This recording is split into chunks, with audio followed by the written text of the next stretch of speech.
How to do it. Let me show you how to do it. Hi guys, so in this video I'm going to be showing you how you can replace the rear rotors and the brake pads on this LEXUS ES350. This is a 2008 model, and let me show you guys what it looks like. So the front ones, if you haven't seen the video for the front ones and you want to see it, check out the link in the description below.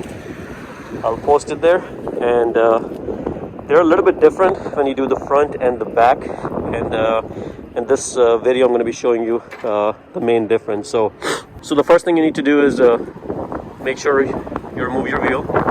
After you jack it up, make sure you have a jack stand there for safety reasons. And once you remove your wheel, this is a good time for you to inspect your brake lines for any cracks and things like that, any leaks. Because if you do, you may want to address that first before you get into your job. Let's get to the work. We're going to be removing this entire caliper. The whole thing comes off. Remove the brake pads. Then we're going to get rid of the rotor. And the way you take the rotor out is these two screws. We're going to put the screws in there and start screwing it, and eventually it will pop out. The main difference in the front and the back ones is you can probably tell the shape is quite different.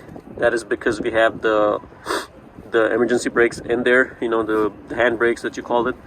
And this is a rubber piece, that goes in right here, which tells you the location of the, there is a lever thing that you can adjust, based on how you want your hand brakes to function. So we're going to be removing it. If it's too tight to remove, we may have to loosen it up a little bit, to give it enough room, because there are brake pads or brake shoes inside this, that kind of goes inward. So these are not the drum brakes. These are still disc brakes, because this is the disc. There is a bushing inside, that kind of acts kind of like partial drum brake, you can call it, because that's how the drum brakes used to work, but that whole thing used to be in the entire drum brake, so this is like kind of like disc brake on this side, and kind of like the drum brake for the inside hand brake, But anyways, to remove this, we're gonna go ahead and remove the two bolts right here. That will pop the top piece off, and then you can get rid of your brake pads. And then we're gonna go ahead and remove this bolt right here and the one below. So right here. Yeah, so it seems like this is a 14, and the internal one is also 14. So that is one of the main difference. The socket is different on the front and back, and then you have the partial drum brake, which we may have to adjust. Okay, so remove these two. What I had to do was hold this inside the screw with a 9/16, and then unscrew the outside bolt because it was kind of tight and this thing was rotating inside. So we got this out. I removed the brake pads. Then I had to push the piston inside, so this thing needs to be flushed, so it gives you enough room to install the new brake pads. And the easiest way you can do it is by using this kind of tool. Either you can use this tool, or some people use clamp. Either way, the idea is to kind of push that piston backwards. You can use an old brake pad, and push it on the piston and kind of put the force of this thing on here, and this will push the piston back in. So again, I just put the old brake pads right on top of it and put pressure from top, and then kind of went in. Just make sure you open up the reservoir for the master cylinder inside the hood. Just pop it out and put a rag there in case if there is any fluid coming out from the front side. At least you'll capture that, on a rag. So that's something I did. That really can happen if you have the brake fluid overfill, in there. But if it's already low, then you might be okay. So in my case, I was a little low, so I guess I was fine. I wasn't too worried about it spilling out. Some people take it out from a syringe or a turkey booster, and just fill it back later on. But anyways, it wasn't needed on our case. So the next thing we're gonna do is tie it up here. You know, that's why I have a rope. I'm just gonna go ahead and tie it, and then I'm gonna go ahead and start removing the bottom piece. Okay, so I got these bolts out, and it seems like these had Loctite in them, so it wasn't too bad getting it out. Another difference, you know, the biggest difference on the front and rear is the rear ones are a little bit smaller, so it's going to be a lot easier for you to take it out. The only flexibility we had on the front one was we were able to turn the wheel, so it was easy access. Over here you kind of have to like sneak inside, you know, and then remove it. Another very important thing you want to do at this point is remove these pins and service them. You know, put some grease in there, high temperature grease. So I already have some of my grease. I'm going to go ahead and I can technically just remove this whole piece. Comes off, you know, once you remove it, and remove the old brake pads. These are labeled, so hopefully you're not doing everything at once, you know. So I removed it like this, and you just have to keep track of the pins. So in this case, you know, this one is on top and the other one was on bottom. So let's go ahead and put this on the side so we know which one goes where. And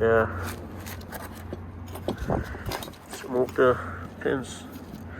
Sorry, I'm trying to record while I'm doing this job at the same time, so you can see. Go ahead and clean this, put new grease in, and then do the other one. Sometimes these pins are different, you know. This might be different than this one, so just make sure to do it one by one so you don't screw up. And I'm going to go ahead and replace these clips that comes with the new caliper. Clean this before I replace the clips. Clean it really good with the. You can use a brake cleaner. So that's what I'm going to use. And then we're going to get to the drum, the rotor. I mean, replace it. Okay, so I took the pins out, and in my case, this one was different than this one. So I just took it out one by one, put some grease in there, give it a nice back and forth toggle, you know. Just push it in and out a few times, you know, after you grease it. And that's it. So now it's just a matter of cleaning this, replacing the pins, and get it ready. But meanwhile, I'm going to go ahead and remove the rotor. And what I did was I used these screws, put it in there, and all we're going to do is turn it. Now, I don't have my handbrakes on. The reason is because I don't want them to be holding, because once you put the handbrakes on, it's kind of holding it from inside, so you don't want that. So you may want to use a pry bar or have somebody hold the rotor while you screw these in, and that will just eventually pop it out. So let's see how this one works.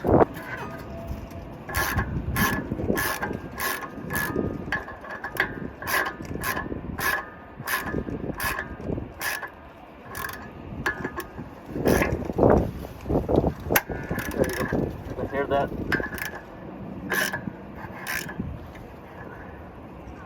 Now it's possible that it's holding it from inside, so you have to loosen it up a little bit. Get the boot out.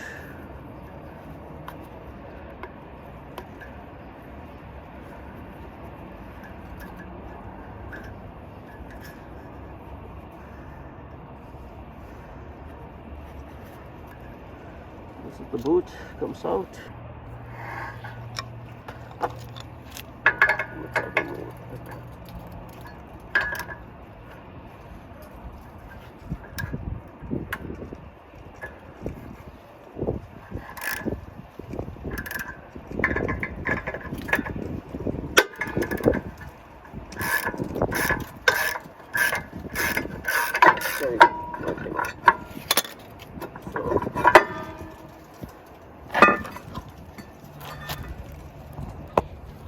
Okay, so as you can see,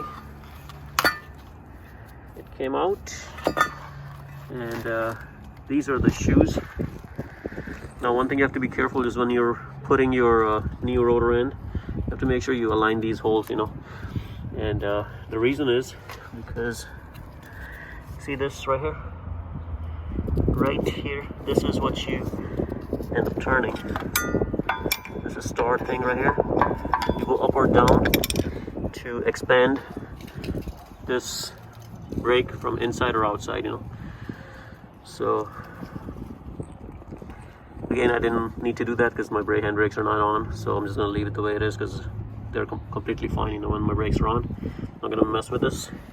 This is what it looks like from inside.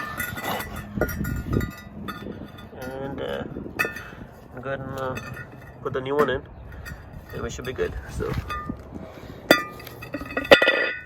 now once we get to the new one, we have to make sure we clean it, because one thing, you don't want to be touching it with dirty hands. And the other thing is you don't want to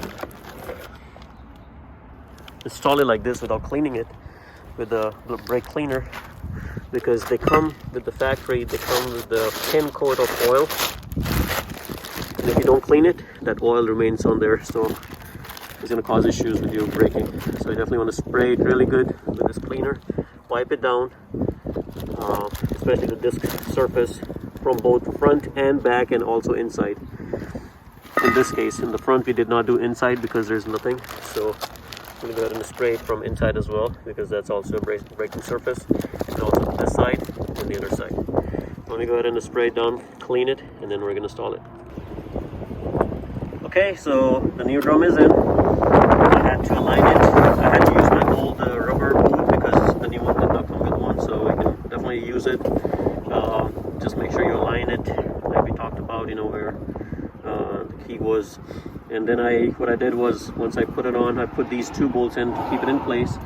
You definitely want to use 2, because if you just use 1, it may not be perfectly aligned, you know. So this is in.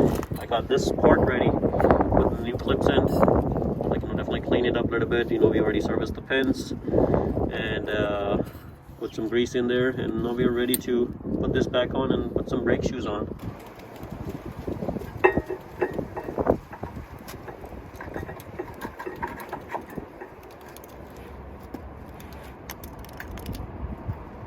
We're going to put some Loctite on these that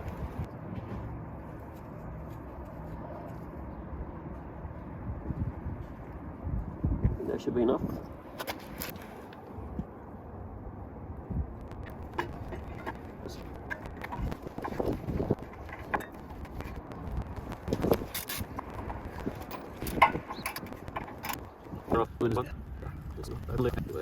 Just that.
Okay, so everything is back to normal.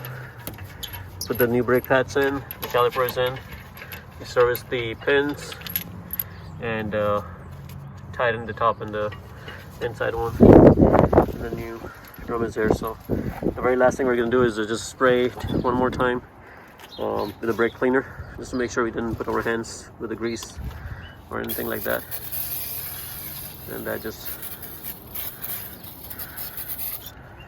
cleans it, and that's it.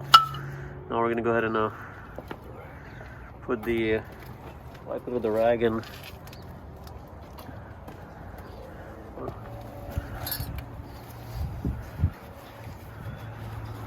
we're gonna go ahead and put the tire back on, and that is the end of it. So guys, hopefully this video helps you guys changing your rotors and the brake pads on the rear side. check out the link in the description below for the front side if you guys want to check that out. Make sure you put your rubber boot on and put your brakes on before you put the tire back on, just to make sure, like, the emergency brakes are working. So that is it.